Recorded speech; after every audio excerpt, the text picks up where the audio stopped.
Okay, ठीक है। Question number 20 ये सर्वे से रिलेटेड क्वेश्चन है। इसमें आपको बोला था कि मेज the source of the error. आपको सोर्स ऑफ द एरर बतानी है विद करस्पॉन्डिंग। यहाँ पे टाइप ऑफ करेक्शन बता रखा है, यहाँ पे सोर्स ऑफ एरर दे रखी है, जैसे सेग, टेम्परेचर, पुल, इन तरह का बता रखा है कि इसमें किस टाइप का करेक्शन है। पॉजिटिव है, नेगेटिव है, पॉजिटिव नेगेटिव है, किस टाइप का है वो बताना है। पहले तो आपको थोड़ा बहुत पता तो होना चाहिए ना चीजें, जैसे सेग क्या होता है, टेम्परेचर की वजह से आपको। चलो पहले बताता हूँ इसको। मान लो आपको पुल के बारे में नहीं पता है ना, टेम्परेचर के बारे में तो आपको जनरली सबको पता होगा, सबको कि ये चीज आप सुने होंगे कि जब जब टेम्परेचर बढ़ता है चीजों में एक्सपेंशन होता है।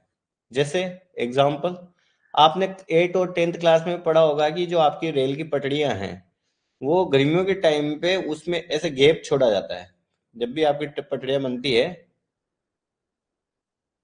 पटरी वगैरह जो बनती है जिस पे आपकी रेल चलती है, यहाँ पे गैप छोड़ा जाता है। क्यों छोड़ा जाता है? क्योंकि उनमें गर्मियों के दिनों में थोड़ा एक्सपेंशन होता है और एक गैप फिल हो जाए। ठीक है, एक्सपेंशन होता है। ठीक है, जब जब टेम्परेचर बढ़ता है चीज़ों में एक्सपेंशन होता है।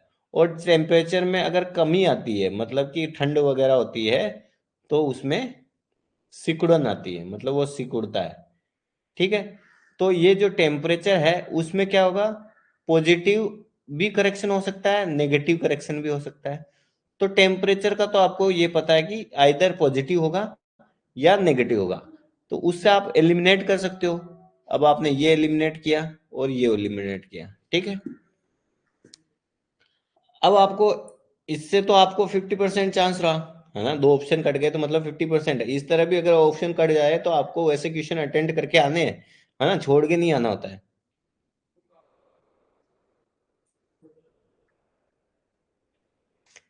अब आते हैं सेग। सेग भी जनरली आप देखे होंगे। सेग क्या होता है, जैसे मान लो ये पॉइंट ए है, ये पॉइंट बी है, इन दोनों के बीच में कोई अगर आप रोप बांधते हो, मान लो रोप ही बांध दी है ना, तो रोप कभी भी स्ट्रेट तो रहती नहीं है, उसमें कुछ ग्रेविटी खुद के वजन के हिसाब से जो भी उसका वेट होगा, थोड़ा बहुत ये इसे सेग आता है, उसमें थोड़ा झुकाव आता है ना, तो इसी को बोलते हैं हम सेग, है ना। ये आप कभी एलिमिनेट कर ही नहीं सकते हो ए पॉइंट बी से। कोई भी अगर कोई आप तार ले लो, वायर ले लो, रोप ले लो, कुछ ले लो, अगर या आप कभी भी मेजरमेंट कर रहे हो, चेन ले लो, टेप ले लो, उनमें कुछ ना कुछ सैग रहेगा ही, है ना, थोड़ा इस तरह से आएगा ही आएगा। तो वो सैग ऑलवेज पॉजिटिव होता है, ओनली पॉजिटिव होता है। तो answer will be B option. अच्छा सॉरी, ऑलवेज पॉजिटिव होता है मतलब क्या बता रहा हूं कि हमेशा सेग होता है। यहाँ पे कुछ गलत बोल गया मैं। क्या बोल गया मैं? कि हमेशा इसमें सेग तो होगा ही होगा। सेग होगा मतलब क्या होगा कि जो उसकी लेंथ है, वो लेंथ हमेशा मेजर जो करेगा वो है ना ज्यादा ही करेगा। वो क्या करेगा? ज्यादा ही करेगा। तो उसमें जो करेक्शन होगा, करेक्शन जो होगा वो हमेशा नेगेटिव होगा, क्योंकि मेजरमेंट ज्यादा होगा तो करेक्शन नेगेटिव ही करना पड़ेगा। तो ओनली नेगेटिव। सेग हमेशा क्या होता है? ऑलवेज नेगेटिव होता है। तो पी में 2, आंसर विल बी सी, है ना। देखो सेग का और दिखाता हूं, देखो ये सेग, सेग इफेक्ट के कारण ये ऐसे झुकाव आता है ना। तो ये हमेशा नेगेटिव ही होता है करेक्शन इसमें। ठीक है, तो ये लिखा है कुछ कि सेग when A tap is not held taught enough between the support. कह रहा है कि जब अच्छे से बांधते नहीं है तो उसमें थोड़ा सेग आता ही है। Downward side measurement length that is longer. जो भी मेजर आप लेंथ करते हो वो हमेशा थोड़ा लंबा ही आएगा, जो भी आप एक्चुअल करना चाह रहे हो उससे ज्यादा ही होगा। ठीक है, करेक्शन इसमें क्या होगा? Sufficient pull to be tape the minimize the reduce the error. Correction for the sec is typically calculated using a formula that consider the weight of tape, the span of the length, and the apply force.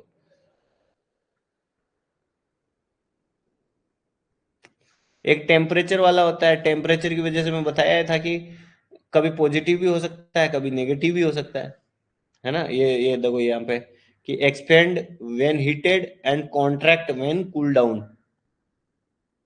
एक पुल और होता है। पुल क्या होता है?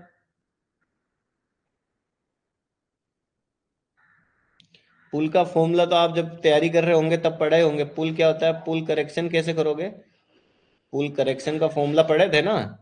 क्या होता है, P minus P not divided by A E L. अब ये जो अपन को पुल करेक्शन के बारे में पूछा जाए तो आपका क्या किस पे डिपेंड हो गया pull correction? Pull correction is directly proportion to P minus P naught, है ना? जब अगर पी नोट से बड़ा है, पी नोट से बड़ा है तो ये पॉजिटिव हो जाएगा, और पी,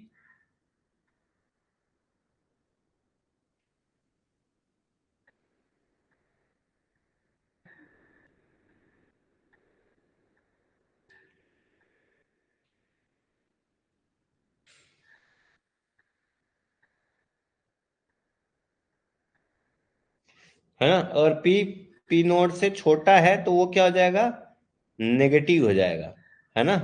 अगर केवल पुल के बारे में पूछता तब तो अपना आंसर हो जाता, लेकिन यहाँ क्या बोला, पुल ग्रेटर देन स्टैंडर्ड पुल। पुल ग्रेटर देन स्टैंडर्ड पुल क्या हो जाएगा, पॉजिटिव हो जाएगा, ठीक है ना? पुल ग्रेटर देन, तो इसका आंसर क्या हो जाएगा, ओनली पॉजिटिव। ठीक है, समझ आया होगा ये क्वेश्चन। अगर कोई किसी को अभी भी कोई डाउट है तो पूछ लीजिए। क्वेश्चन नंबर 27 देखेंगे इसके बाद।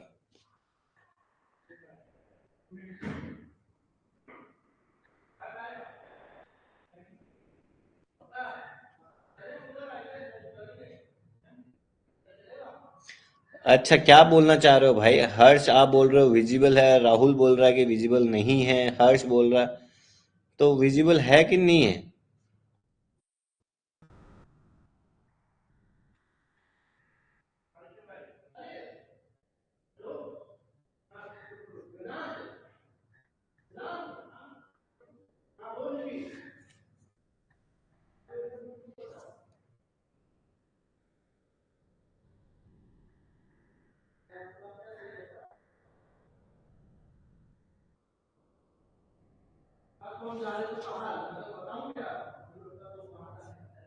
ओके, चलो अगला क्वेश्चन। अगले क्वेश्चन में बोल रहा है कि एक N H M X explosive have the velocity detonator, VOD बोल रहा है कि आपका 10,500 मीटर पर सेकेंड है। आपको डी उत्रेचे मेथड लगाना है, डी उत्रेचे मेथड। अब मैं प्रोनाउंस सही कर रहा हूँ नहीं कर रहा हूँ, बट इस मेथड से लगाना है आपको, है ना? जहां पे आपको डिटोनेटेड फ्यूज जो है उसका बता रखा है कि 7,000 मीटर पर सेकेंड है। फिगर दे ही रखा है, इसमें आपको 1 मीटर दे रखा है, लेंथ दे रखी है, ये है लीड प्लेट मिड पॉइंट वगैरह वगैरह, ठीक है। अच्छा,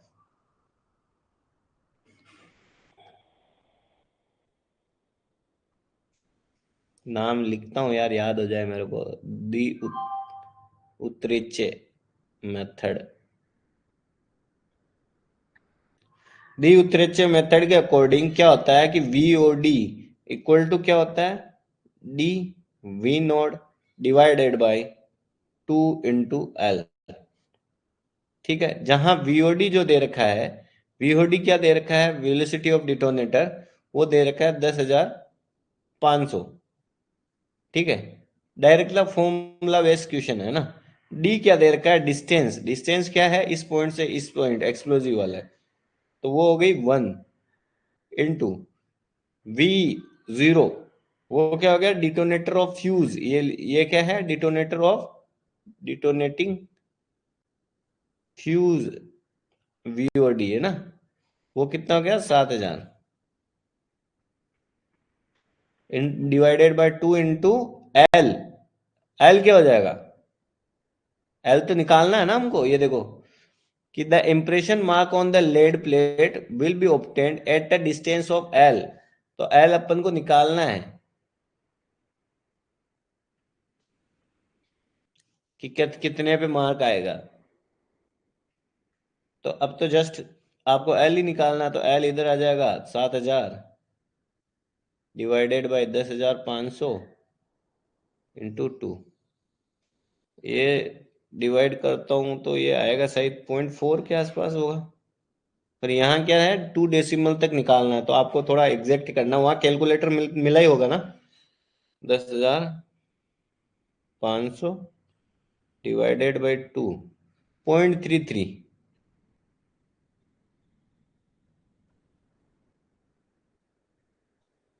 देखो मैं कैसे अप्रोक्सीमेशन करता हूँ, देखो इसको मैं 0 मान लिया, ये 3 से 3 गया, अब बचा क्या था, 7/10 और 2, इसी को करोगे तो 35 आएगा, तो ये 0.35 अप्रोक्सीमेशन से मैं ऐसे करता, है ना।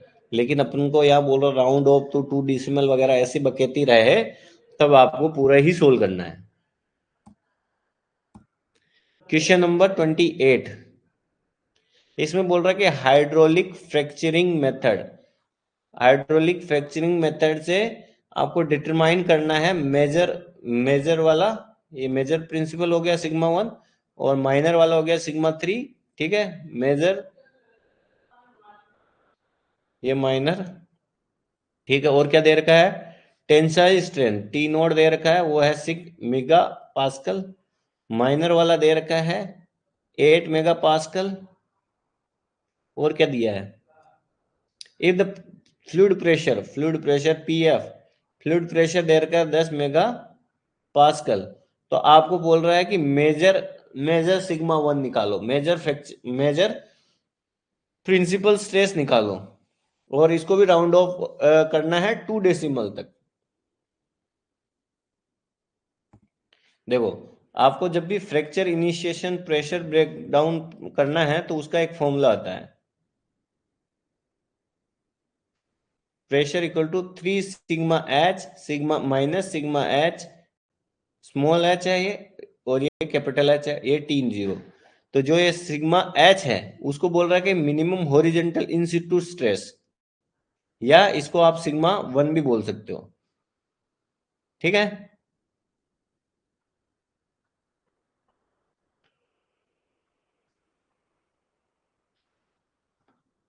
और ये मेजर बोल सकते हो सिग्मा 3। और ये हो गई टेंसाइल स्ट्रेंथ, ये क्या होगी, टेंसाइल स्ट्रेंथ। और ये अब क्या, वो जो प्रेशर दे रखा है फ्लूइड प्रेशर,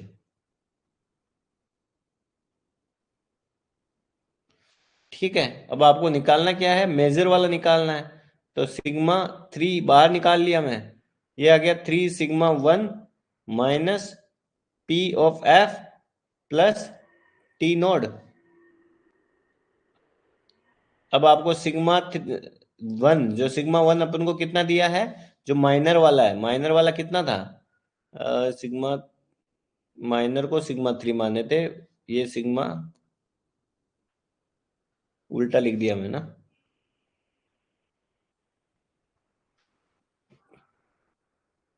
तो 3 इंटू माइनर वाला कितना है 8, माइनस पी एफ कितना दे रखा है प्रेशर 10, प्लस टेंसाइल वाला कितना दे रखा है, टेंसाइल वाला 6, 8 तेरी 24 माइनस 10 प्लस का 6, कुछ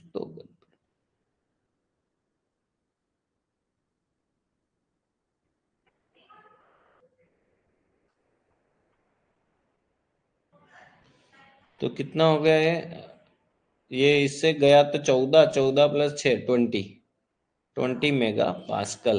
वो होगा आपका major, major principal stress, major principal stress.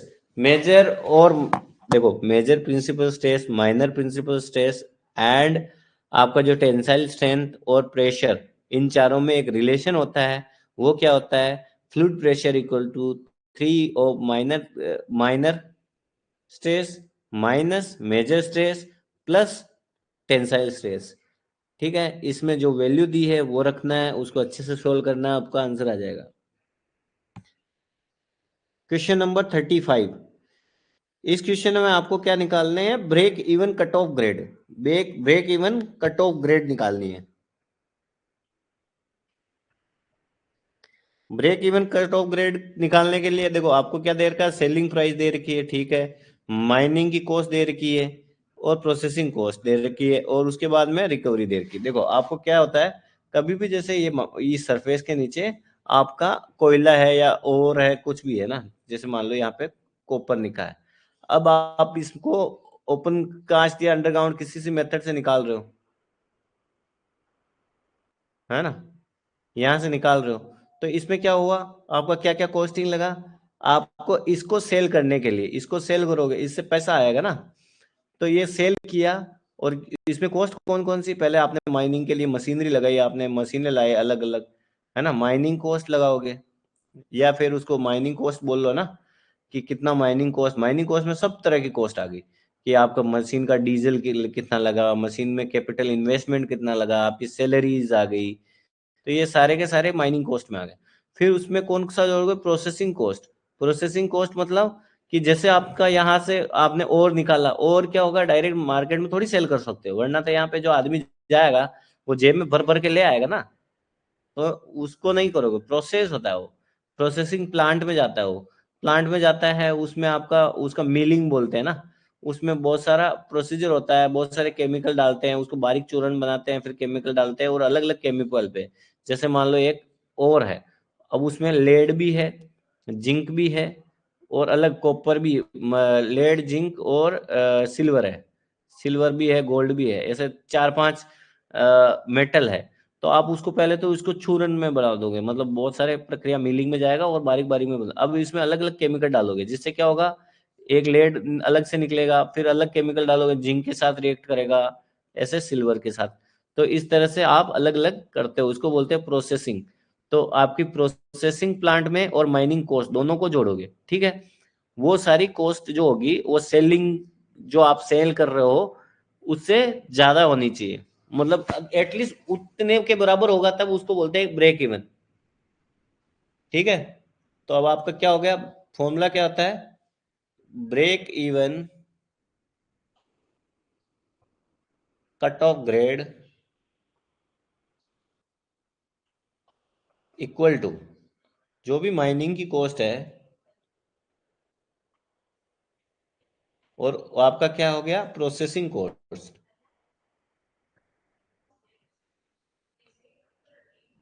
Divided by mining cost, processing cost divided by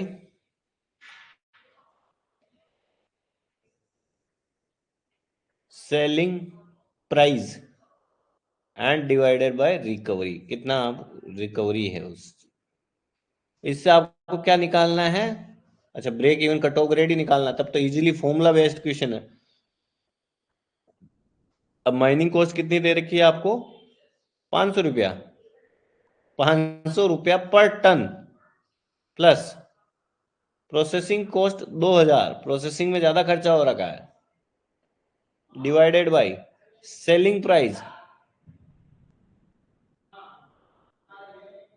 900,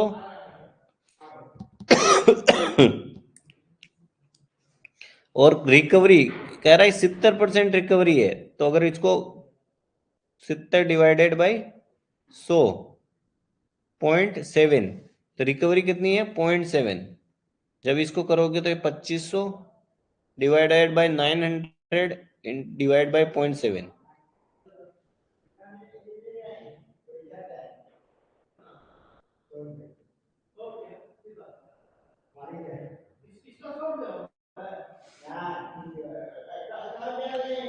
तो ये आएगा लगभग आपका 40.40। हाँ, दे दे, इसको डेली पैसा देना है, कैसे पैसे देना है, अरे वो जमा कर लेता है, डाल दिया फिर आ रहे हैं, नहीं आ रहे, 0.40%, 2 डेसिमल तक चाहिए तो 0.40%, 25 डिवाइडेड बाई 0.63, देखो ये आएगा लगभग आपका 39.68 ऐसे कुछ आएगा।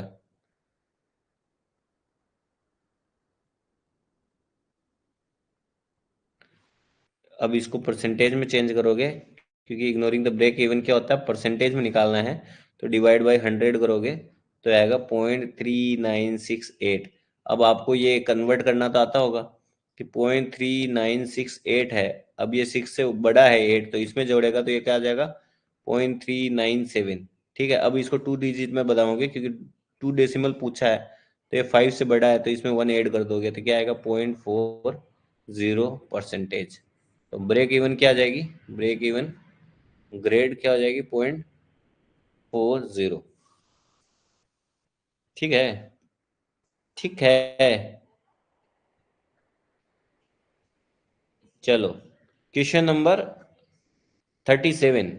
ये थोड़ा ठीक क्वेश्चन है, बट ये से वाले क्वेश्चन आप करते ही हो, है ना, कि ये दो तीन प्रकार के मेथड पढ़ते हैं जिससे अपन आपको ऑप्टिमाइज करते हैं ना, फिजिबल सॉल्यूशन निकालते हैं। यहाँ पे आपको नॉर्थ वेस्ट कॉर्नर मेथड पूछा है, सिंपल सा मेथड है ना। थोड़ा चार्ट कर कहीं ले क्या,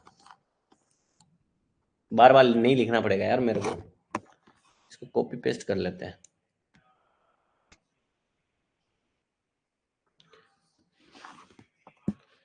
न न न न न न न न न न न।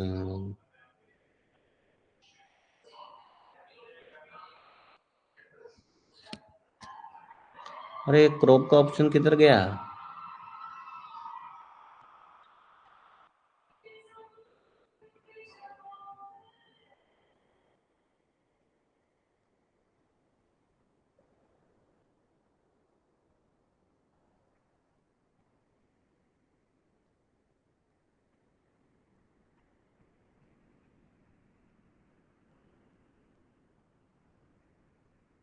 अरे यार ये तो इमेज ही छोटी हो जा रही है।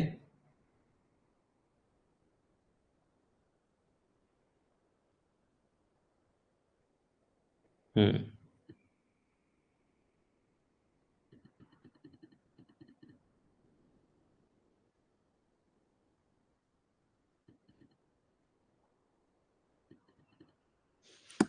ठीक है,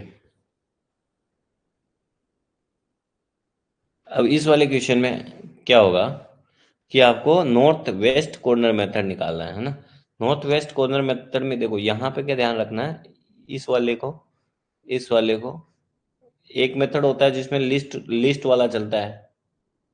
यहाँ पे इनका यूज बाद में है। आपको यहाँ नॉर्थ वेस्ट जो भी, पहले नॉर्थ वेस्ट, पहले नॉर्थ क्या होती है, ईस्ट होता है, वेस्ट होता है, नॉर्थ होता है, साउथ होता है। नॉर्थ वेस्ट मतलब नॉर्थ इधर, वेस्ट इधर, मतलब जो इधर नॉर्थ वेस्ट में सबसे ज्यादा नॉर्थ वेस्ट में होगा सारणी में, आपकी टेबल में, उसको सारा का सारा देता जाएंगे जितना दे सकते हैं। जैसे इधर नॉर्थ वेस्ट, ये पूरी पूरी टेबल यहाँ से यहाँ कंसिडर करो, ये वाली। तो मैं यहाँ वापस लिखता हूँ 10, 15, 50, 5, 2, 100, 30, 40 और 20। ठीक है, इस टेबल को देखो, इस टेबल में नॉर्थ वेस्ट कौन सा है, ये टेबल में सबसे नॉर्थ वेस्ट ये यही आता है ना। तो इसको आप सबसे ज्यादा से ज्यादा कितना दे सकते हो, डिमांड और सप्लाई, ये सप्लाई है ये डिमांड है, इसमें सबसे ज्यादा इधर 100 है, इधर 250 है, तो आप इसको पूरा का पूरा 100 दे सकते हो, है ना। इसको अगर 100 दे दिया, 100 यहाँ दे दिया, मतलब सॉरी 1000 इसको दे दिया, तो ये कितना बच गया 1500। ये कितना बच गया 1500। ये कितना बच गया 2500। ये 3000। ये तो जीरो बच गया ना, ये 2000, 5000। अब जो जीरो हो जाता है उस रो को या उस कॉलम को छोड़ देते हैं, जैसे ये जीरो हो गया तो इसको हटा देंगे, इसको हटा देंगे। ठीक है, अब नॉर्थ वेस्ट कौन सा है, ये वाला बचा। ठीक है, नॉर्थ वेस्ट ये बचा, तो इसको क्या करोगे, आप सारा का सारा जितना दे सकते हो, जैसे 1500 है तो 1500 दे सकते हैं, तो ये 1500 इसको दे दिए। ठीक है, 1500 इससे भी डिलीट हो जाएगा, तो अब कितना बचा यहाँ पे 500।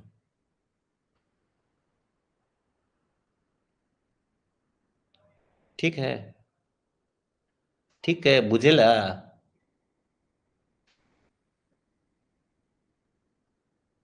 ठीक है, अब क्या हो गया, नॉर्थ वेस्ट कौन सा है सबसे, नॉर्थ वेस्ट इस, ये चार ही बचे, चार में नॉर्थ वेस्ट ये है, तो इसको कितना मैक्सिमम दे सकते हैं, इधर 2500 इधर 500, तो अपन 500 से ज्यादा नहीं दे सकते हैं, तो ये 500, तो ये कितना बचेगा 2000। ठीक है, अब ये पूरा जीरो हो गया तो ये वाली रो भी चला गया, अब अपन पास दो ही है, तो इसमें सबसे पहले नॉर्थ वेस्ट वगैरह कुछ नहीं, इसको 2000 चला गया, इसको 3000 चला गया। ठीक है, अगर इनको अपन सारा का सारा जैसा आया है वैसा दे देंगे तो आपका best feasible solution north west के अकॉर्डिंग निकल के आएगा।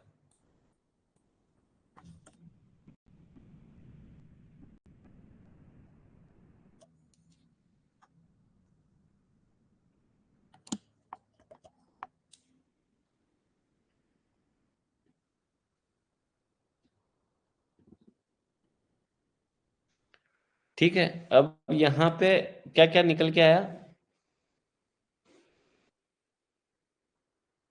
देखो ये क्या था, 10 into 1000 plus 15 into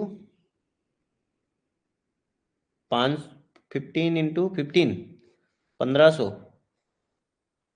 plus 2 into 500 plus 100 into 2000 plus 20 into 3000।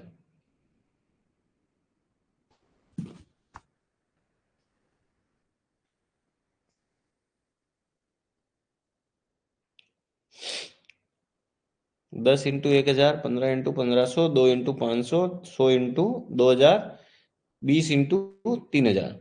ठीक है, अब इसको आप जब कैलकुलेट करते हैं तो ये कितना आएगा, 293500।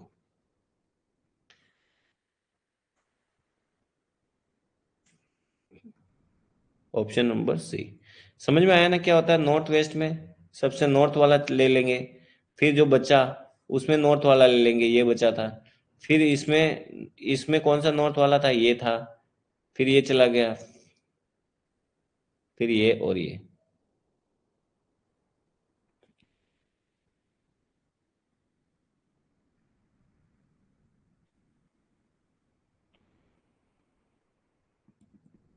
चलो, अभी तक कोई भी डाउट हो तो आप पूछ सकते हैं।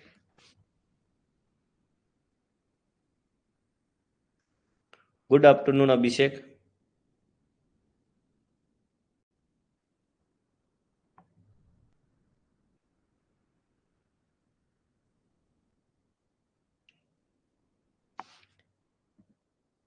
क्वेश्चन नंबर 41, इसमें आपको बियरिंग के बारे में बताया था, four bearing, back bearing, four bearing, back bearing. Four bearing जानते हो ना आप, जो नॉर्थ मान लो, नॉर्थ से आपका रोटेशन, उसी को बोल रहे हैं फोर बियरिंग। जैसे जैसे मान लो आपका, ये मान लो स्क्वायर है, तो इसका नॉर्थ है इस वाली, जैसे ABCD, तो सी का बेयरिंग क्या होगा, ये फोर बेयरिंग। अब ए है तो ए का क्या होगा, ये नॉर्थ है, यहाँ पे डी का, इस लाइन का, AD लाइन का, तो इसका फोर बेयरिंग ये होगा, इसका फोर बेयरिंग ये होगा। तो नॉर्थ से क्लॉकवाइज घूमेंगे, है ना, और जहां पे वो रेखा आती है उसको बोलते हैं फोर बेयरिंग। ठीक है, अब PQQRRSSP को बनाना है, आपको ड्रॉ करना है, तो करते हैं। तो जैसे मान लो P पॉइंट यहाँ लिया, ठीक है, अब बोल रहा है कि 60, तो नॉर्थ, ये नॉर्थ ले लो, और 60, तो ये तो 90 होता है, 60 मतलब यहाँ कहीं ऐसे जा रहा होगा P, और ये क्यू तक पहुंच गए, ये 60 डिग्री 30 मिनट। अब क्यू से बनाएंगे QR, तो वो है 105, 105 मतलब 90 यहीं रह गया, 105 मतलब यहाँ कहीं जा रहा होगा, तो ये 105, तो ये वाला कितना है, 105 डिग्री 30 मिनट। ठीक है, PQ आ गया, R आ गया यहाँ से।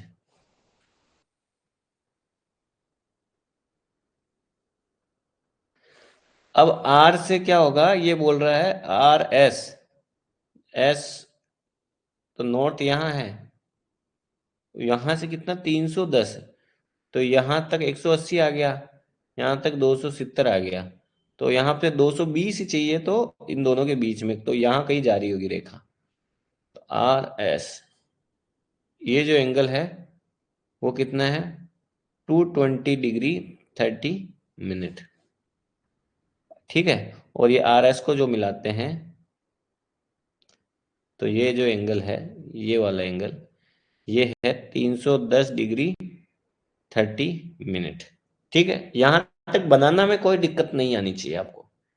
आपको निकालना क्या है, इंटीरियर एंगल ऑफ पी, मतलब ये वाला एंगल, और आर वाला एंगल, तो ये वाला एंगल, दोनों एंगल निकाल लें। ठीक है, एक बार मैं वापस,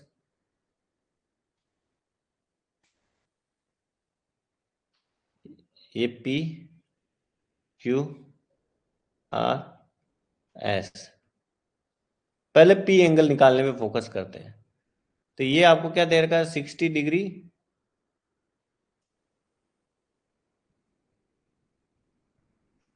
30 मिनट। ठीक है, ओके। और यहां पे ये कितना दे रखा था, ये दे रखा था आपको 310 डिग्री 30 मिनट। ठीक है, अगर आपको पी का एंगल पूछा जाए तो बेसिक ट्रायंगुलर के एंगल फॉर्मूला वगैरह से निकाल सकते हो ना आप। देखो, अगर आपको ये वाला एंगल निकालना है, या तो इसको आगे बढ़ा लो या इधर आगे बढ़ा लो। इसको मैं आगे बढ़ाता हूँ, चलो, है ना, ऐसे आगे बढ़ाता हूँ। तो अगर मान लो इतना ही एंगल चाहिए मेरे को, तो देखो ये वाला एंगल क्या है, नीचे वाला जो एंगल दे रखा है वो कहाँ से यहां तक दे रखा है ना। और यहां से यहां, तो ये तो 180 डिग्री है, ये वाला एंगल तो क्या 180 डिग्री है। तो इससे 180 डिग्री हटा दो, तो इससे 180 डिग्री माइनस करोगे तो क्या आ जाएगा। तो मैं लिखूं क्या थोड़ा बहुत, ये P है, मान लो X है, ये S है, तो P XPS निकालने के लिए मैं क्या कर रहा हूं कि ये क्या मान लूं, Y मान लेता हूं।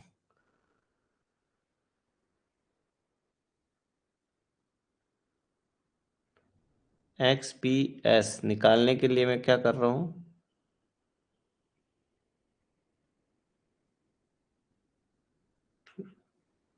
अरे यार 310, इसमें से अगर मैं इतना हटा दूंगा तो ये वाला एंगल आ जाएगा ना, ये वाला एंगल, ये वाला एंगल आ जाएगा। और उसमें से ये 60 डिग्री हटा दूंगा तो ये वाला एंगल निकल जाएगा।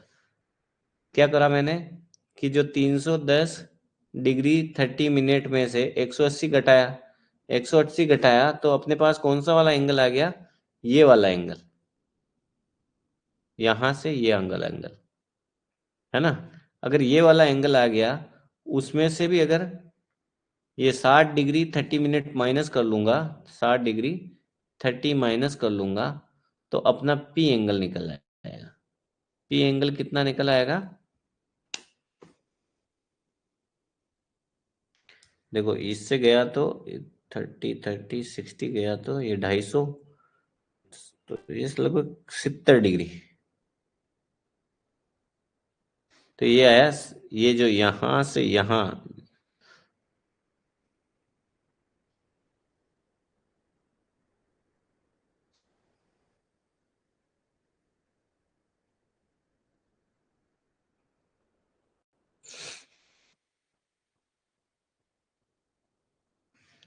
अपन को यहां से यहां कितना मिला, 70 डिग्री। अब एक पी एंगल तो निकल गया। अगर इसको निकालने का दूसरा तरीका भी है, पी इक्वल टू आपको क्या लिख सकते हो आप, बियरिंग ऑफ पी एस, जो पी एस बियरिंग है उसमें से माइनस ऑफ बियरिंग ऑफ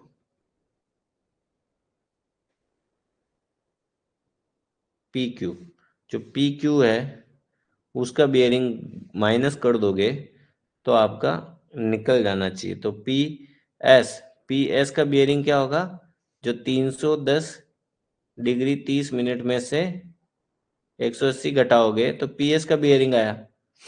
इसमें से क्या कर दोगे, bearing of P Q, bearing of P Q कितना था, 60 डिग्री 30 मिनट। देखो यार, इस तरह से मेरे को यही ठीक लगता है कि आप अपने लॉजिक लगा के भी कर सकते हो। जो टेंथ में नहीं करते थे अपन कि ये जेड बन रहा है तो ये वाला एंगल ये एंगल बराबर होगा। वो वाला लॉजिक, तो इससे भी 70 डिग्री ही आएगा। ठीक है, अब वापस फोकस करो। अभी पी निकला है, वैसे ही आपको आर निकालना है।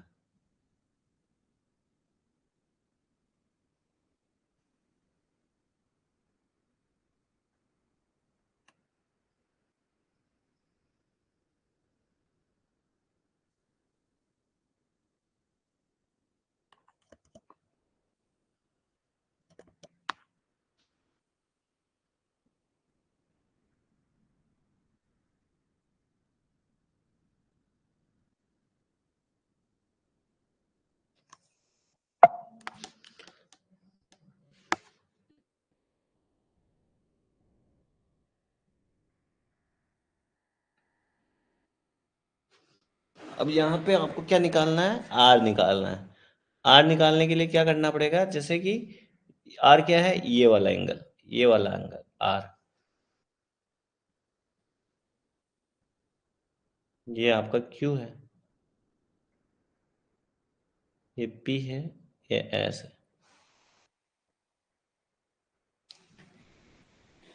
ठीक है।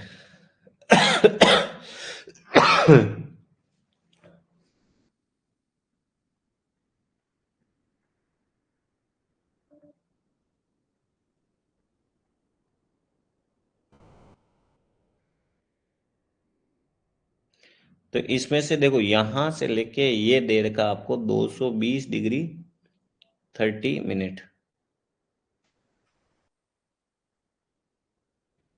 और यहां से यहां का एंगल दे रखा आपको 105 डिग्री 30 मिनट। तो अब देखो, यहां से यहां है तो ये वाला एंगल आपको पता चल गया 105 डिग्री 30 मिनट, और यहां से यहां तक का एंगल जो दे रखा आपको दे रखा 220। ठीक है, तो ये वाला एंगल तो इजीली निकल जाएगा ना। कौन सा वाला पेन लो रे यार।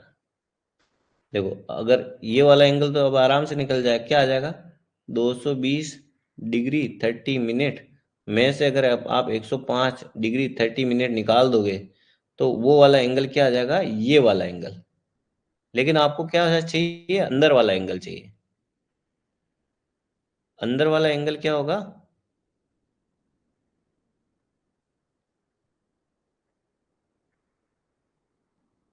ये वाला एंगल, ये वाला एंगल। अरे बहन,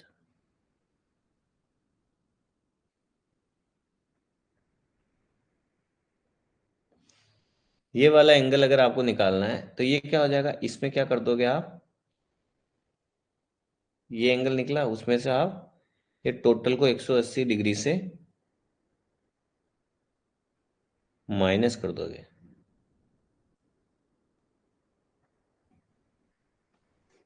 तो आपका ये वाला एंगल निकल जाएगा। कौन सा, आर। तो आर क्या हो जाएगा, देखो 30 30 गया, तो यहाँ से कितना बचा, और फिर इससे माइनस किया, तो ये बचेगा लगभग 65 डिग्री।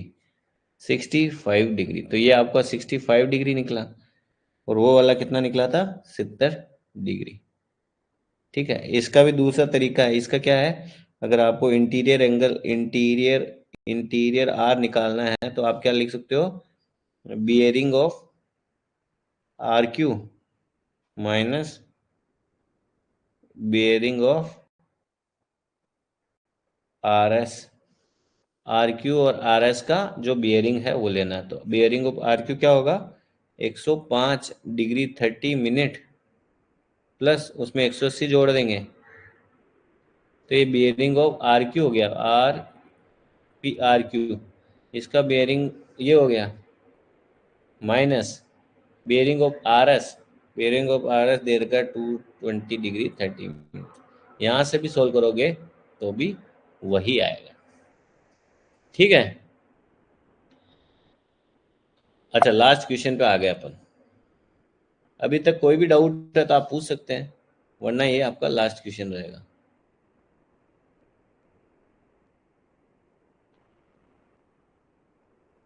इसमें बोल रहा है कि ए लोंगवाल है, a longwall panel is to be developed in a flat session, flat seam, at a depth of h, कह रहा कि h डेप्थ पे लॉन्ग वॉल है, the surface subsidence of the area, वो सरफेस सब्सिडेंस दे रखा आपको सरफेस पे, उसका फॉर्मूला दे रखा आपको हॉरिजॉन्टल डिस्टेंस x से।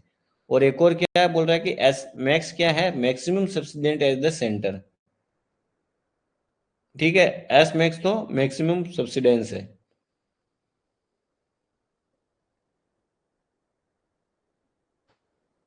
ठीक है,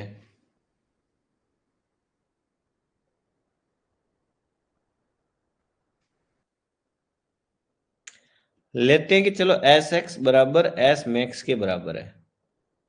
ठीक है, तो एस मैक्स बराबर क्या होगा, S max divided by 2, 1.02 minus 10 of H 4.8 X divided by H.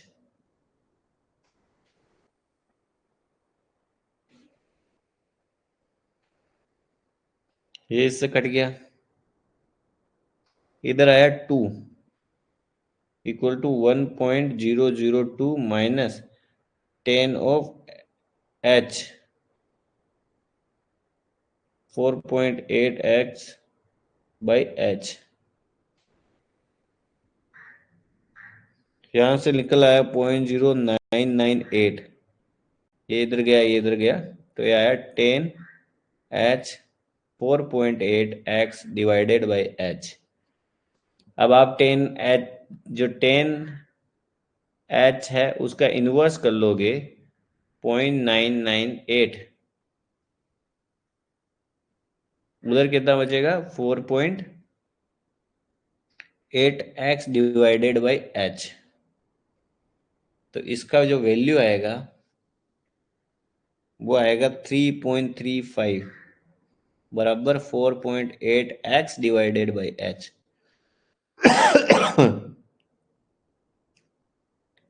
तो x बाई एच कितना आ जाएगा, ये 3.35 नहीं 3.45 आएगा।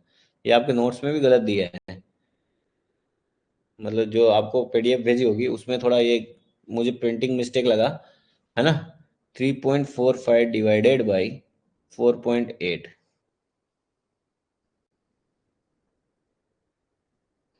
और जो क्रिटिकल विड्थ होगी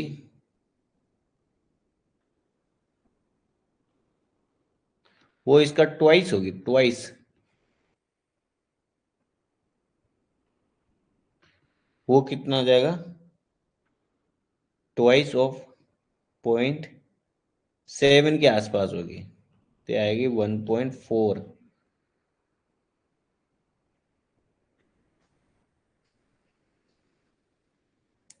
ठीक है,